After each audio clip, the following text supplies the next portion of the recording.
Hi everybody, I'm back to read a story with you today. This week in my kindergarten class, we've been learning a bit about poetry, and we've been learning about how to be poets and to write our own poems. And something that we've come up with some rules for us as poets.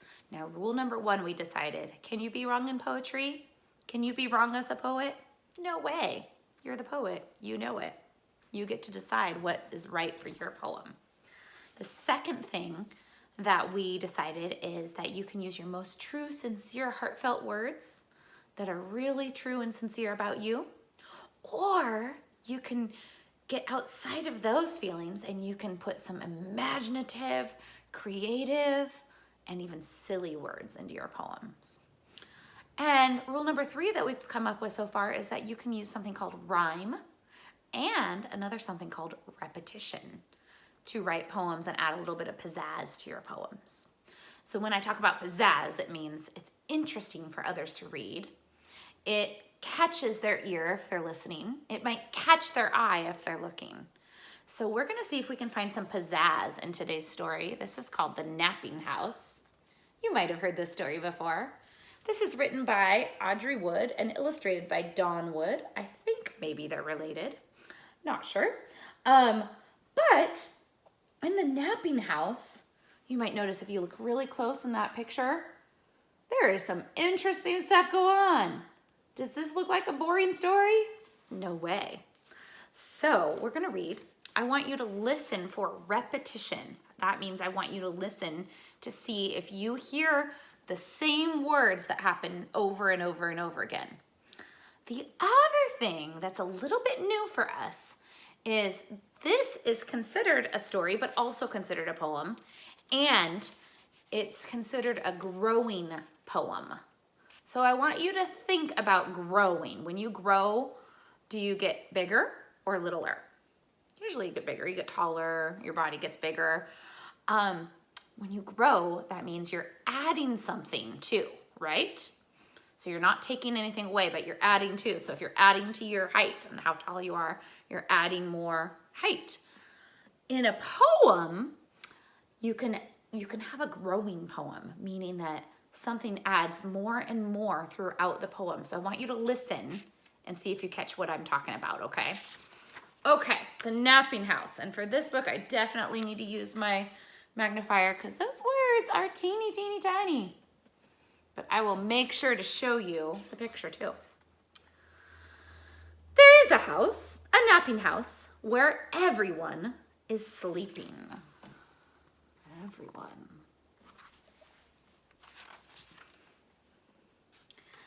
And in that house, there is a bed, a cozy bed in a napping house where everyone is sleeping. Did you hear that repetition? In a napping house where everyone is sleeping. I'm also hearing some good adjectives, some good describing words. Cozy bed. Cozy, cozy.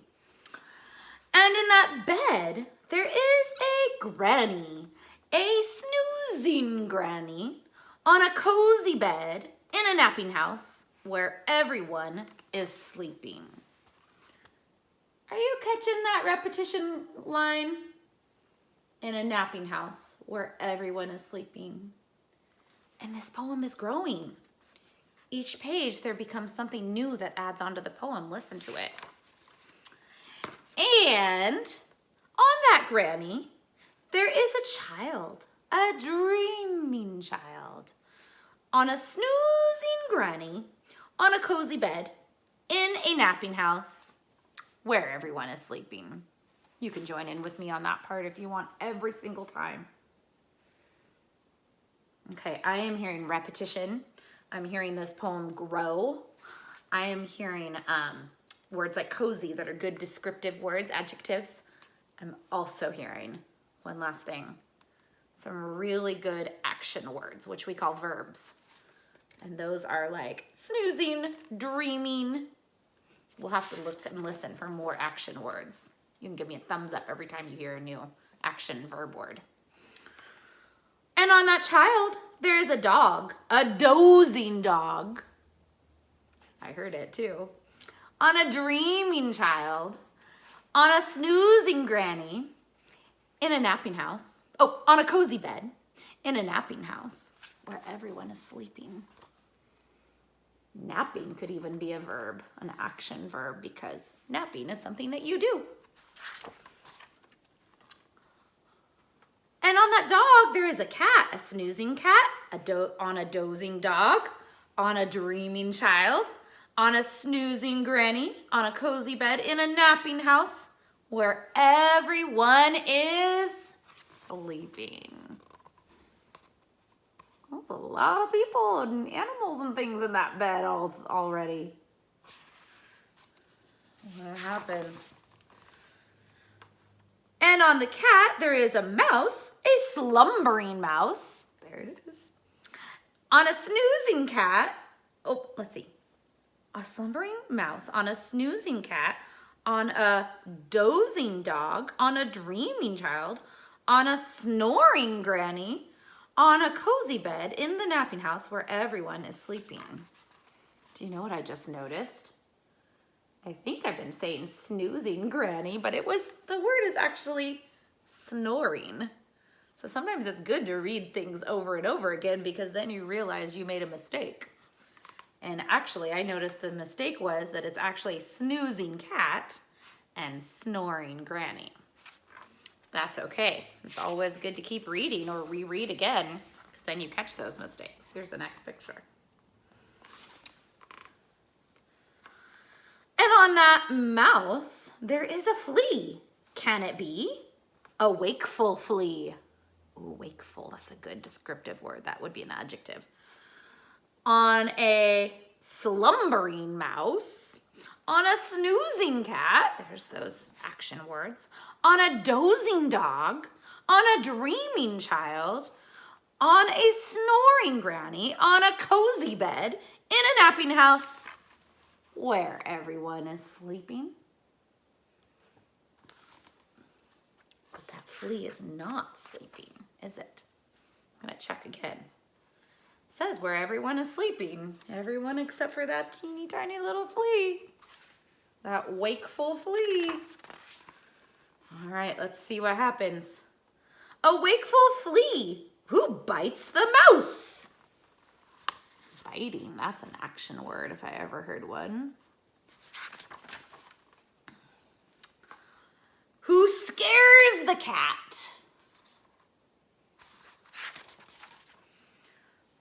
Who claws the dog. Clawing, there's an action word for sure. Claws the dog. Who thumps the child. Thump. There's the action word too. Who bumps the granny. Oh no. All sorts of thumping and bumping going on. Bumps the granny. Who breaks the bed. Oh no. Breaking, is that an action? Yeah, breaks the bed. In the napping house where no one now is sleeping. No one's sleeping now. And it's daylight, so that's okay. Such good words in this book. Did you hear them? I heard descriptive words like cozy and wakeful. Those are good adjectives. I heard amazing, not descriptive, but action words like slumbering or snoozing or dreaming. Such good action verb words. But I also heard, and you probably heard it too, the growing poem. At the beginning of the poem, it sounded like this. It sounded like, I'm just gonna read the very beginning part. Listen for it and see if you can tell. And in that house there is a bed, a cozy bed in a napping house where everyone is sleeping. Now, this poem grew and grew and added a little bit each page for several pages until we got to something that sounded like this.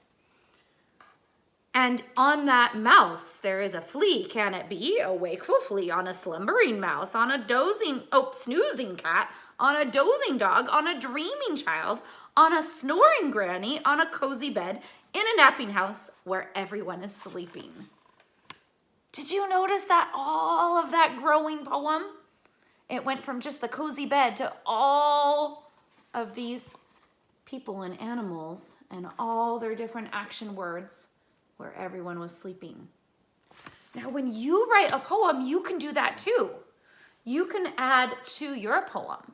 You can use describing words, adjectives, that give some idea about what's happening or what it's like.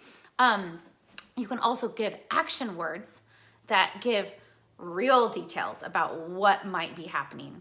So I want you to watch my next video, and I'm going to show you how to do that in your poetry writing. I hope you enjoyed this story. Bye.